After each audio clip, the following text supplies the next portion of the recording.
not walk into the private office of Rebecca Caldwell and find her on the floor, one hand gripping the wheel of her chair, the other closed around a torn photograph, like it was the only thing keeping her from coming apart.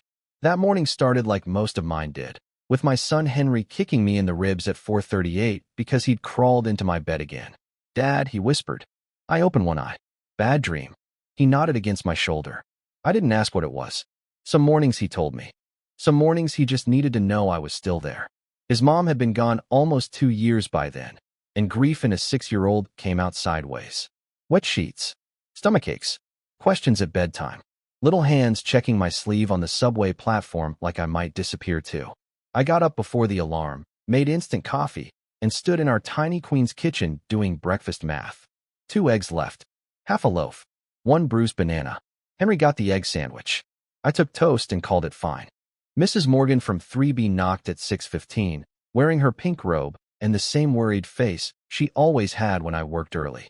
"He eat?" she asked. "Mostly. Homework. In the blue folder." "Henry, shoes," she called past me. He came out dragging his backpack, hair sticking up, one sneaker untied. I knelt and fixed it. "You'll be back for dinner?" he asked. "Always." He looked at me until I said it again. Always. That was the job. Not the server job. The real one. By 7:02, I was on the train with a tool bag between my boots, trying not to fall asleep standing up. The work order said Caldwell Meridian Tower, executive floor, private network failure. My supervisor, Don, called twice before I even made it to Manhattan. "Listen carefully," he said. "This is not a normal client." I got that from the building name. "I'm serious, Adam. Rebecca Caldwell does not do second chances. You go in, you fix what they tell you to fix, you don't wander, you don't talk unless spoken to. Good morning to you too. And one more thing. Her assistant said when you reach the office, do not knock. Just enter. She hates wasted motion." That sounded insane to me, but rich people had rules the rest of us just had to survive. The tower lobby was all glass and silence. Even the guards looked expensive. They gave me a temporary badge with my name printed wrong, Adam Fletcher, and sent me up in an elevator that didn't have buttons, just a black panel and a soft voice telling me where I was allowed to go. On the 58th floor, a woman in a gray suit met me without smiling. "Mr. Fletcher?" "Adam, Miss Caldwell has 17 minutes before her board prep call. The main console is behind her desk. Do not touch anything else. Do not make personal comments. Do not offer assistance unless requested." That last part stuck with me. She walked me down a hall so quiet my boots sounded rude. At the end stood 2 dark doors. "She's expecting you," the assistant said. "Go in. No knock. No knock." Then she turned and left. I stood there with my hand on the handle, already hating the whole thing. I had rent coming, Henry's school trip notice folded in my wallet, and a checking account that looked like a joke. I needed this company to keep sending me out. I needed no trouble. So I opened the door. At first, I thought the room was empty. The office was huge, with windows looking over the city like the city belonged to whoever stood there. A desk sat in the middle, black and clean. A screen blinked behind it. Papers were scattered across the floor, which already felt wrong in a room like that. Then I heard the breath. Not crying like in movies. Not loud. It was worse than that. Broken, tight, like someone trying to keep quiet and failing. Rebecca Caldwell was on the floor beside her tipped wheelchair.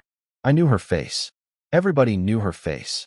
Magazine covers, news clips, stone gray eyes, white blonde hair cut sharp at her jaw. The woman who bought companies and fired men twice her size without raising her voice. But that woman was not in the room. The woman on the floor had one sleeve pulled crooked, 2 buttons missing from her blouse, and mascara streaked under both eyes. Her hand was clenched around half of a photograph. The other half lay near the wheel, face down. She saw me and froze. For 1 second, neither of us moved. Then her face changed. Not softer, harder, like a gate slamming shut while the whole wall behind it was already falling. "Get out," she said. I stayed by the door. "Ms. Caldwell, get out." Her voice was low, but it carried. It was the voice of someone used to being obeyed immediately. I should have left. Every practical part of me knew that. I was a server tech in a borrowed polo shirt with a cracked phone and a kid at home. She could call my boss once and make my week disappear. But she was still on the floor. And I had seen enough bad nights in my own apartment to know the difference between embarrassment and a person reaching the end of what they could hold. I'm not leaving you down there, I said. Her eyes cut into me. You don't understand who you're speaking to. No, I said, but I understand the floor. That made her stare at me like I had said something in another language. I set my tool bag down slowly, palms open. I'm going to turn the chair upright. Then I'm going to help you back into it. After that, I'll fix your server or leave or pretend I never came in. Your choice. I said leave. I heard you. Then why are you still here? I looked at the clock on the wall. Because you have 17 minutes. That landed. I saw it. Her eyes flicked to the clock, then to the papers, then to the glass wall where any executive could appear behind those doors. Her jaw tightened. 15 now, I said. For a second, I thought she might throw something at me. Instead, she looked away. Do not touch the photograph. Okay. I crossed the room, lifted the chair carefully, locked the wheels because my wife had once taught me that when her father was recovering from surgery, and moved it close. Rebecca's hand shook once, then stopped. She hated that I saw it. I could tell. How do you want to do this? I asked. She blinked. Not many people asked her that, I guessed. Left armrest, she said. Do not pull my shoulder. I won't. It took less than a minute and somehow felt longer than the whole morning. She did most of the work. I just braced the chair, gave her my forearm when she needed it, and looked at the floor instead of her face when pride demanded the room have mercy. When she was seated again, she breathed through her nose, slow and sharp. There's a cabinet behind you, she said. Second drawer. White towel. I got it and handed it to her without looking too long. She wiped her face once, then folded the towel in half like she was in a hotel, not coming back from the edge of something. Buttons, I said. Her eyes lifted. I pointed at my own shirt. 2 are gone. Your jacket will cover it if you button the middle. She looked down, then closed her eyes for half a second. The call is video? In person, she said. That's better. Coffee spill. What? I picked up the mug from the desk. It was still half full. If anyone notices the towel or the blouse, coffee spill. Annoying, not interesting. Something almost like a laugh left her, but it had no humor in it. You're very calm for a man ruining his career. I've had worse mornings. She studied me then. Really studied me. Not like a CEO looking at a worker. Like a person trying to figure out why another person had not used the open door. What's your name? Adam Fletcher. You have children. It wasn't a question. 1. Henry. He's 6. Her fingers tightened around the torn photograph. I noticed, but I didn't ask. The screen behind her desk gave a soft alert. I moved to it, grateful for something with wires. The server issue was stupidly simple. A failed switch connection and a backup route that hadn't kicked in because someone had labeled the ports wrong. Rich people had the same bad labels as everyone else. While I worked, she restored herself. Jacket on. Hair smoothed. Eyes cleaned. Papers stacked. Voice tested once, quiet and flat, until Rebecca Caldwell came back into the room piece by piece. At 8:29, I stepped away from the console. You're back online. She rolled behind her desk, every movement controlled now. The doors opened almost exactly 1 minute later. 3 executives entered, all polished and nervous. Rebecca looked at them like nothing in the world had ever touched her. Sit, she said. They sat. I picked up my bag and moved toward the door. Mr. Fletcher, she said. I stopped. Her eyes were on the screen, not me. There is an intermittent issue with the private archive terminal. I want your firm to send you back tomorrow at 7. One executive glanced at me like I was furniture that had made noise. I said, yes, ma'am. Only then did she look at me. For half a second, the office disappeared. The tower, the money, the people waiting to be scared of her. All of it. She was asking for another repair. But we both knew that wasn't the whole reason. I nodded once and left before anyone could see too much. The next morning, I got to Caldwell Meridian Tower 20 minutes early and still felt late. That was the thing about that building. It made you feel like you were already failing before you crossed the lobby. The floors shined too much. The guards remembered your face without acting like they did. The elevator didn't play music. It just lifted you into money and silence. I had told myself the whole ride and that yesterday had been a one-time thing. A bad moment. A private disaster. A woman with too much pressure on her and nobody safe around her. I had walked in at the wrong second, helped her up, fixed the server, and left. That should have been the end of it. But then my phone buzzed at 6:11 while Henry was brushing his teeth. Don, Caldwell requested you specifically. Again. Don't mess this up. Henry saw my face in the bathroom mirror. Bad work? He asked, foam on his chin. Important work. Is important worse than bad? Sometimes. He nodded like that made sense. To 6-year-olds, adults said strange things all the time. Mrs. Morgan took him downstairs for school, and I took the train into Manhattan with my tool bag between my knees and the feeling that I was stepping back into a room I had no business knowing about. The same assistant met me on the 58th floor. Today she looked at me differently. Not warm. Never warm. But like she had been told something and didn't like it. Miss Caldwell is expecting you. Private archive terminal? I asked. Her mouth tightened. That is the service note. She led me to the doors, then stopped. You understand discretion, Mr. Fletcher? I understand rent. That almost made her blink. Then understand this too, she said. People who bring stories out of this floor do not come back up. I'm not here for stories. No, she said. Apparently you're here for repairs. Then she opened the door and left me there. Rebecca was behind her desk, dressed in a black suit, hair perfect, face unreadable. If I had not seen her on the floor the day before, I would have believed the version in front of me completely. Mr. Fletcher, she said. Ms. Caldwell. The terminal is behind the side panel. I looked toward the wall. The panel was already open. The cables were labeled. The lights were steady. Nothing was wrong with it. I crouched anyway. For 10 minutes, we played the game. I checked ports that didn't need checking. She read papers that she wasn't really reading. The room stayed so quiet I could hear the tiny click of her pen cap under her thumb. Finally, she said, You told no one. No. Not your supervisor. No. Not your wife. I paused. She caught it. You're not married. I was. Her pen stopped. I kept my eyes on the cables. She passed almost 2 years ago. The room changed. Not in a big way. Just enough. Like the air had moved. I'm sorry, she said. People usually said it fast, like tossing something over a fence. She didn't. She said it like she knew the words were too small, but used them anyway. Thank you. Was she young? 32. Rebecca looked down at the papers in front of her. And your son? Henry was 4. That was all I said. I didn't explain the hospital. I didn't explain the bills. I didn't explain how, for months after, Henry kept saving half his cereal because he thought his mother might come home hungry. Rebecca didn't ask. Instead, she opened the top drawer of her desk and took out the torn photograph. She placed it on the desk between us. It was old, bent at the corners. A young woman sat on a park bench holding a baby wrapped in a blue blanket. The woman was Rebecca, but not the Rebecca everyone knew. Her hair was darker then, longer. Her face was softer, and she was looking at the baby like the world had finally handed her something that didn't demand payment. The other half? I asked. In a drawer in Boston, maybe, she said. Or in the trash. Or in the hands of a man who enjoys keeping pieces of people. I stood slowly. She touched the edge of the photograph with one finger. My son's name is Aaron. I didn't say anything. That felt like the right answer. He is 30 years old, she continued. He wrote to me 3 weeks ago. Her voice stayed even, but her hand on the photo gave her away. I didn't know he knew my name, she said.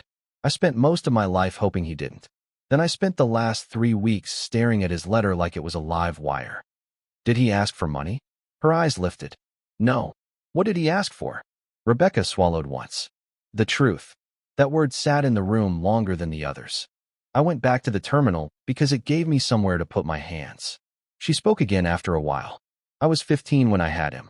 I was not Rebecca Caldwell then. I was just Rebecca Caldwell, with an E, from a town where everybody knew everybody and nobody forgot anything useful. My parents arranged the adoption before I understood what I was signing. They told me he would be safe. They told me the kindest thing I could do was disappear. Were they right? No, she said. It came out fast. Then she looked surprised by her own answer. No, she said again, quieter. They were frightened. They were ashamed. They were tired of me being a problem. I kept working with cables that didn't need me. He was adopted by a couple outside Boston, she said. Good people, I was told. Stable. Educated. Kind. I built an entire life on those 4 words without ever being allowed to test them. What happened now? He found the sealed records after his adoptive mother died. A legal mistake. A clerk. A box in an attic. I don't know. His letter was polite. Careful. He said he didn't want to disrupt my life. She laughed once through her nose. Imagine that. My son apologizing for existing in my mailbox. I looked at her then. Her face was still controlled. Her eyes weren't. That's why you were on the floor, I said. Her mouth tightened. I was on the floor because my hand slipped on the transfer and my chair tipped. Okay. Do not do that. Do what? Agree with me like you don't believe me. I nodded once. Then yes. That's why you were on the floor. For a second, I thought she might end the whole thing right there. Instead, she leaned back, exhausted in a way that had nothing to do with her body. There is more. There always was. She told me the next piece 2 visits later. That was how it went. She kept inventing problems. A bad archive sync. A private router delay.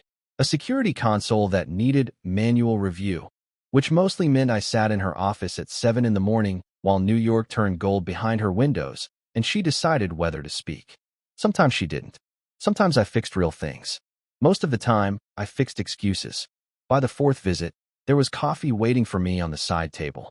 Not fancy, just black in a paper cup.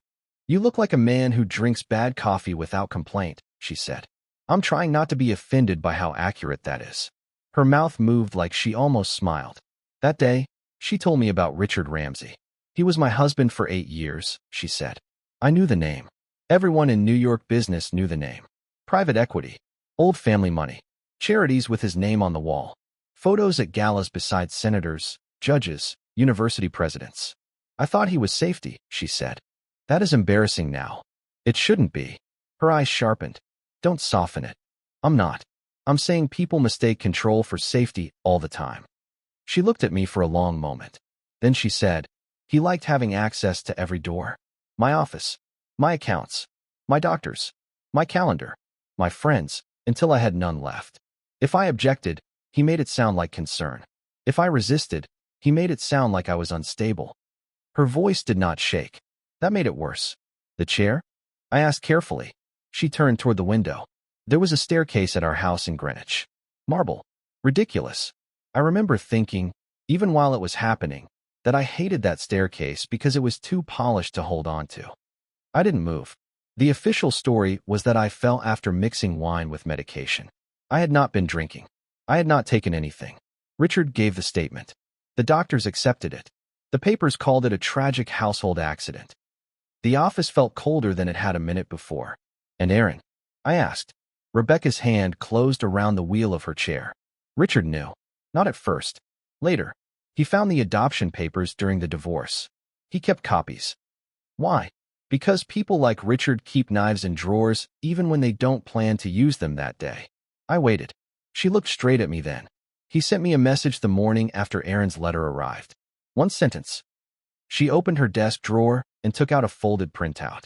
I didn't touch it until she pushed it toward me.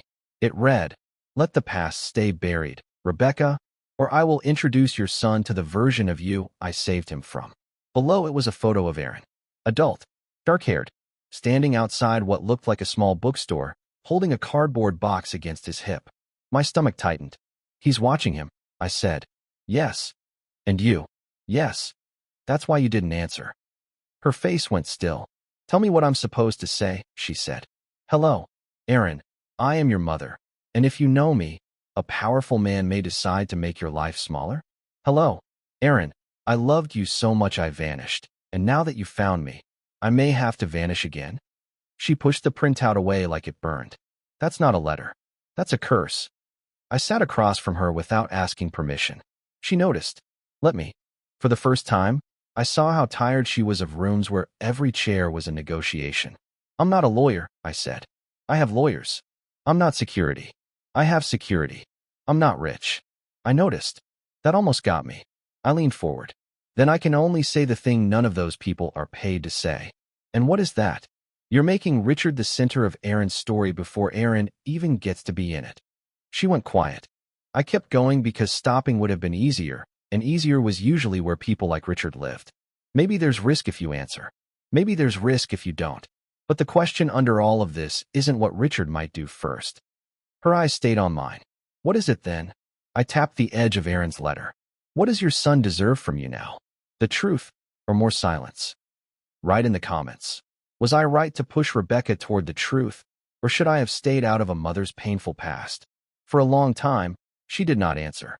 Then Rebecca Caldwell, who could buy buildings and frighten boardrooms and turn a room silent by entering it, looked down at the photograph of a baby she had not held in 30 years. And in the smallest voice I had heard from her yet, she said, "I don't know how to begin." I looked at the blank legal pad beside her hand. "Start with that." She stared at the paper, then at me, and I understood, right there, that the next repair was not going to involve wires at all. I brought Henry's copy of Charlotte's Web in my tool bag the next morning.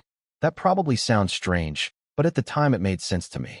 Rebecca had said she didn't know how to begin. I kept thinking about that all night, while Henry slept with one hand under his cheek and the other holding the stuffed dinosaur his mother had bought him before everything changed. Henry had been learning to read with that book. Slowly, one sentence at a time. He hated when words got too long, but he liked that the story started plain. No fancy tricks. Just a girl caring about something everyone else had already decided was not worth saving. So I took it. "Mrs. Morgan saw me putting it in the bag and raised an eyebrow. "You fixing computers or teaching kindergarten?" "Maybe both." She gave me a look like she knew enough not to ask. At Caldwell Meridian, the assistant didn't even pretend there was a normal service ticket anymore. She just scanned my badge, looked at the books sticking out of my bag, and said, "That is not standard equipment." "No," I said, "but the wiring in there is complicated." She didn't smile, but her eyes almost did. Rebecca was by the windows when I entered, not behind her desk. The city was pale under the morning light, and she had a blank legal pad on her lap. The top sheet was still empty. "I almost canceled," she said. I figured. "Then why come?" "Because you didn't." She turned her chair toward me. Her face was made up. Her suit was perfect. But there were 3 crumpled sheets in the trash beside her desk, and I noticed the trash can had been moved closer to her chair. I set my tool bag down and took out the book. She looked at it like I had placed a wrench on a dinner table. "What is that?" "My son's book." "I can see that. He's learning to read. When he gets stuck, I tell him to stop trying to sound smart and just say the true part first." Rebecca stared at me. "And you thought a children's book was the correct tool for this morning?" "I thought a server manual would be worse." For a second, her mouth shifted. Not quite a smile, but closer than before. I pulled the guest chair around so I wasn't behind the desk from her. I didn't sit too close. That mattered. She needed someone in the room, not someone crowding her. She looked down at the pad. "I wrote Dear Aaron 4 times, she said. Every time, it looked false. "Is his name false?" "No." "Then leave it." She picked up the pen. Her hand hovered. The office was so quiet the pen tip sounded loud when it touched the paper. "Dear Aaron." Then she stopped. "I hate this." "I know." "No, you don't." "You're right." That answer seemed to steady her more than comfort would have. She hated being managed. I was learning that. If you try to make things easy for Rebecca Caldwell, she would push back just to prove you couldn't. She wrote one more line, then tore the page off and crushed it. Too formal. Another page. Tore it off. Too cold. Another. This makes me sound like a press release. "Then don't write to a crowd," I said. "Write to the man who asked." She looked at me sharply. I held up both hands. "That's all." She started again. "Dear Aaron, I have read your letter more times than I can count." She stopped there and breathed through her nose. "That's true," I said. "I know it's true." "Then keep going." "You are irritatingly calm." I have a 6-year-old. I've watched someone cry for 20 minutes because a waffle broke wrong. I'm trained. This time she did smile, quick and unwilling, and then it vanished. She wrote for nearly half an hour. Not fast, not clean. She crossed out whole lines. She paused so long once that I thought she was finished, but then she started again with her jaw tight and her eyes fixed on the page like she was walking into weather. At one point, she said, "I cannot tell him everything. Then tell him what belongs to him." "What does that mean?" "It means you don't have to hand him every sharp piece on day 1, but you can't pretend there were no pieces." She looked down at the paper. Then she wrote, "I was young. I was afraid. The adults around me called it the right choice, and for a long time I survived by repeating their words. But I need you to know I did not forget you. Not for one day." Her hand stopped after that. The pen slipped from her fingers onto the pad. I looked away because she was not crying like before. This was quieter and somehow more private. "I don't want him to hate me," she said. "I know. He may. He might. You're not supposed to say that. You didn't bring me here for the polite version." She pressed her palm against her mouth and nodded once. The next page took longer. She wrote about the adoption in plain words. She wrote that she had been told he was safe. She wrote that she had wanted to see him and had been stopped. She did not name Richard yet. Not directly. She wrote there are people from my past who may try to make this harder than it should be. Then she crossed out harder and wrote frightening. I saw what that cost her. Rebecca Caldwell could make a room fear her with one sentence, but writing the word frightened on paper nearly broke her hand. Near the end, she slid the pages toward me. Read it. I didn't touch them right away. You sure? No. Read it anyway. So I did. My voice sounded strange in that office. Too ordinary for those windows. Too queens for that carpet. I read slowly, exactly what she had written, no additions. Dear Aaron, I have read your letter more times than I can count. I am sorry it took me 3 weeks to answer. That delay was not because you were unwanted. It was because your letter opened a room inside me that I have kept locked for 30 years, and I did not know how to walk into it without falling apart. I looked up once. Rebecca's face was turned toward the window. Her eyes were wet, but she did not ask me to stop. So I kept reading. When I reached the line, I did not forget you. Not for one day, my own voice caught. I hated that. I cleared my throat and looked down. Rebecca noticed. Your wife, she said quietly. I nodded. Her name? Emily. She turned back to the window. I am sorry, Adam. I could have said thank you and left it there. Usually I did. But something about that room had changed. She had put truth on paper, and it made lies feel cheap. Henry asks about her less now, I said. That's the part nobody warns you about. At first, every question hurts. Then the quiet starts hurting too. Rebecca closed her eyes. Neither of us said anything for a while. Then she took the pages back, signed her name, and folded them with a care I had only seen people use around newborns and final bills. I need an envelope, she said. Her desk had 12 kinds of stationery. Heavy cream envelopes with her name embossed on the flap. Corporate ones. Personal ones. Too perfect. I said no. Her eyes lifted. Excuse me. No tower envelope. No assistant. No courier. He wrote to you like a person. You answer like one. She looked at the envelope drawer. Then at me. I haven't been inside a post office in 20 years. They still work mostly the same. That is not comforting. It shouldn't be. She stared at me, then gave a short breath that might have been disbelief. You are very bold for a man who owns one pair of work shoes. 2, I said. The other pair leaks. That got the almost smile again. 20 minutes later, Rebecca Caldwell left her tower with a plain white envelope in her lap, and me walking beside her like I knew what I was doing. Her security team hated it. Her assistant hated it more. Rebecca ignored all of them. The post office was 3 blocks away and smelled like dust, cardboard, and old floor cleaner. People stared at her. Of course they did. Not because of the chair. Not only that. Because Rebecca carried power around her like a weather system, and seeing her wait in line under fluorescent lights with regular people buying stamps was like seeing a statue step off its pedestal. She kept both hands on the envelope. At the counter, the clerk barely looked up. Anything fragile, liquid, perishable, or hazardous? Rebecca blinked. I answered no. Then she looked at me, annoyed, and said to the clerk, no. The clerk waited, printed the label, and slid over the receipt. Rebecca did not move. The blue mail slot was right there. I didn't say anything. She rolled forward by herself, lifted the envelope, and held it over the opening. For 1 second, she froze. Then she let go. The envelope dropped out of sight. That was it. No music. No applause. Just a small paper sound inside a metal box. But her shoulders changed. Not relaxed. Not free. Just different. Outside, she stopped on the sidewalk while people moved around us. I thought I would feel better, she said. You did the right thing. That's not always the same. She nodded, eyes fixed on nothing. Then, without looking at me, she said, bring Henry Saturday. I turned toward her. What? I want a Saturday with a 6-year-old in it. I almost laughed, but she looked too serious. Rebecca, Henry is loud. He asks personal questions. He spills things.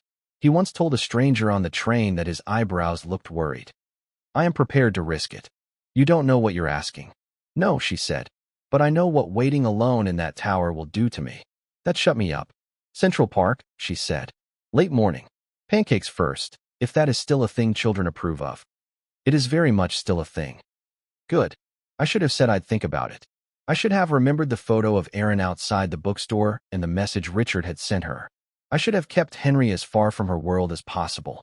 But I also saw her outside that tower, holding a post office receipt like it was proof she had not imagined her own courage. So I said, I'll ask him. That evening, after Henry fell asleep with syrup plans already forming in his head, my phone buzzed on the kitchen counter. Unknown number. The message had no greeting. Cute kid. PS 89 starts at 8:10, right? Below it was a photo of Henry walking through the school entrance that morning, blue backpack bouncing on his shoulders. I stood there in my tiny kitchen, the refrigerator humming, my son asleep in the next room, and felt the whole story change shape. This was not Rebecca's past anymore. Richard Ramsey had reached into my life, and now I was in it. Saturday morning, I almost canceled 3 times before Henry finished his pancakes. Not the pancakes at the restaurant. The emergency pancakes at home, because he woke up too excited to wait.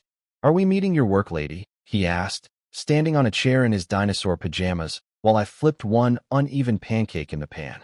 She's not my work lady. She's from your work. That doesn't make her my work lady. Is she nice? I looked at him, then at my phone on the counter. The photo Richard sent was still there. Henry at the school doors. Blue backpack. One shoe untied because he always walked too fast after saying he would fix it. I had slept maybe 2 hours. She's complicated, I said. Henry made a face. That means no. It means she's had a hard time being nice because people around her are not always nice first. He thought about that with the seriousness only a 6-year-old can bring to adult nonsense. So, I should be nice first? I turned off the stove. Yeah, buddy. That would help. What I did not tell him was that I had already called the school principal's office and left a message. I had texted Mrs. Morgan. I had changed our route twice before leaving the apartment. I kept checking reflections in storefront windows like I had suddenly become the kind of man who knew how to spot someone following him. I wasn't. I was a tired dad with a tool bag, a kid's jacket, and a phone full of proof that a rich man with clean hands had decided my son was a useful pressure point. We met Rebecca outside a diner near Central Park, not one of those expensive places with tiny plates and quiet forks. A real place. Sticky menus. Crowded booths. Waiters calling people honey without meaning anything by it. Rebecca was already there when we arrived. That surprised me. She sat near the window in her chair, wearing dark slacks, a cream sweater, and sunglasses she took off the second she saw Henry. No suit. No executive armor. Still polished. Still Rebecca Caldwell, but softer at the edges in a way that made her look almost uncomfortable with herself. Henry stopped beside me. She's pretty, he whispered loudly. Rebecca heard it. Of course she did. Her eyebrows lifted. Thank you, Henry. He looked offended. How do you know my name?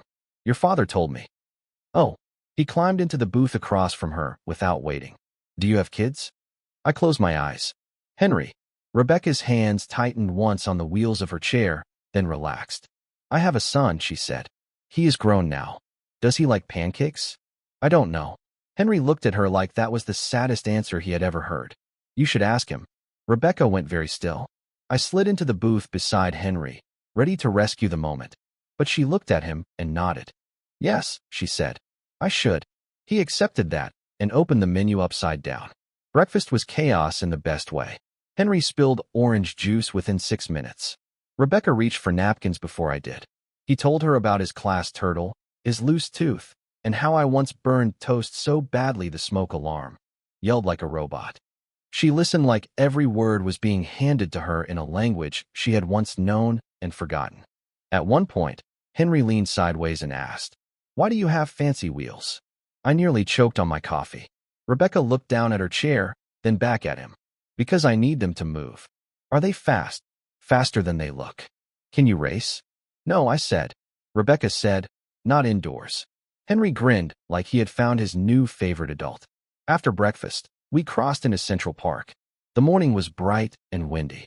Henry ran ahead, then back, then ahead again, like his body couldn't hold still around trees and open space.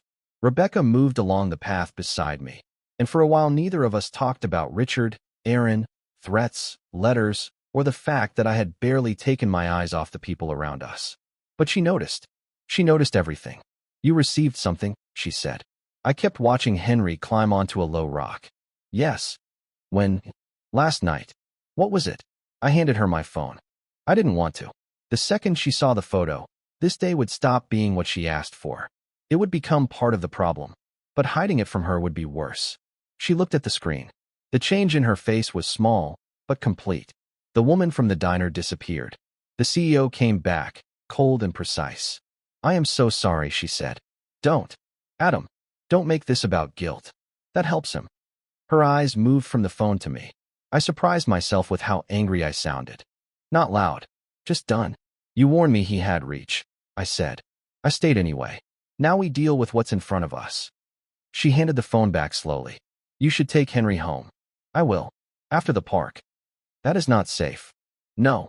But neither is teaching him that one ugly message gets to own his whole Saturday." Rebecca looked toward Henry.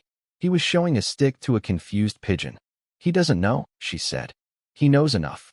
Kids always do." We went to the boathouse because Henry wanted to see the boats.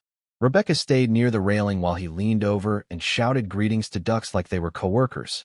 The wind lifted her hair, and for a few minutes, she just watched him. Not smiling exactly. Opening. That was the only word I had for it. Like something inside her had been locked so long that even fresh air felt suspicious. Henry came back and placed a small brown leaf on her lap. "For you," he said. She looked down at it. "Why?" "Because you looked like you needed something." I turned away for a second. Rebecca held that leaf like it was worth more than every building with her name on it. Later, when Henry ran to a hot dog cart with money clenched in his fist, and a security guard I had not hired suddenly appeared near the path, I looked at Rebecca. "He's yours?" I asked. "Yes." I didn't agree to that. "No," she said. But I did not ask him to interfere. Only to watch. I wanted to be mad. Part of me was. But another part of me had seen the photo on my phone too many times. "Fine," I said. "But he keeps distance. Henry doesn't need to feel surrounded." Agreed. That word mattered. Not ordered. Not decided. Agreed. By early afternoon, I took Henry back to Queens. Rebecca did not argue.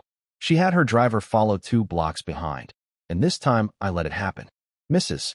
Morgan met us at the apartment door, took one look at my face, and sent Henry inside to show her the leaf collection he had somehow turned into a major project. "You in trouble?" she asked quietly. "I'm handling something." "That's not no." "No." She studied me, then nodded once. "He can sleep in my spare room tonight, if needed." I almost said it wouldn't come to that. Instead, I said, "Thank you." By 5, I was back in Rebecca's office. Not for a service call. Not even pretending. Her lawyers were on one screen. Her head of security stood near the wall. Her assistant had a folder open and a face like she was ready to bite through glass. On the desk sat printed copies of Richard's message to me, the photo of Henry, the message about Aaron, and a timeline Rebecca had already started building. She looked up when I entered. For the first time, nobody asked why the server technician was in the room. "He made contact with Adam directly," Rebecca said to the lawyer on the screen. "That changes the risk profile." The lawyer started using careful words. "Evidence. Exposure. Protective measures. Defamation risk. Private mediation. Injunction." Every sentence sounded expensive and slow. I listened for 5 minutes, then said, "Where does Aaron fit in?" Everyone looked at me. The lawyer frowned. "Mr. Fletcher, Aaron is not yet a legal party to. He is the reason this is happening," I said. "Richard is counting on everyone treating him like a problem instead of a person." Rebecca did not stop me, so I kept going. "If Aaron answers the letter, he needs to know there is a risk without being scared into silence. Henry needs protection that doesn't turn his school into a circus. And Richard needs to know the message didn't make us scatter." The room went quiet. Rebecca rolled closer to the desk and placed both hands flat on its surface. "Adam is right."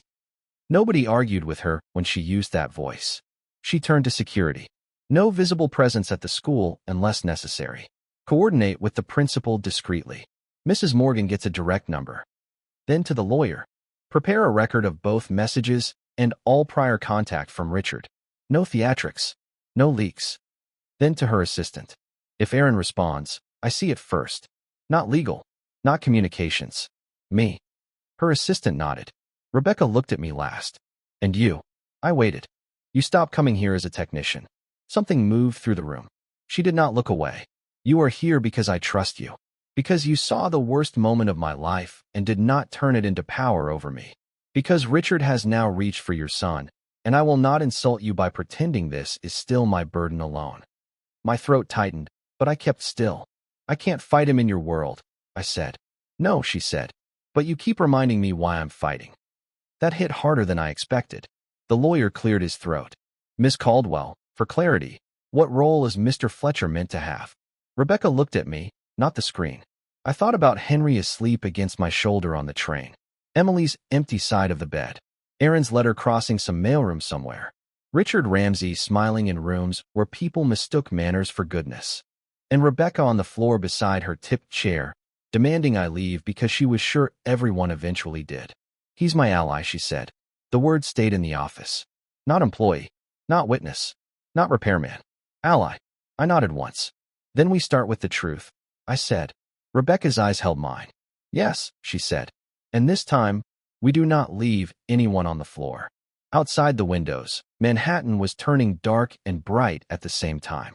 Somewhere north of US, Henry was probably talking Mrs. Morgan into extra cereal. Somewhere in Boston, Aaron had not yet opened the letter that could change all of us. And somewhere, Richard Ramsay was waiting for fear to do what it had always done for him. Only this time, it had met the wrong room.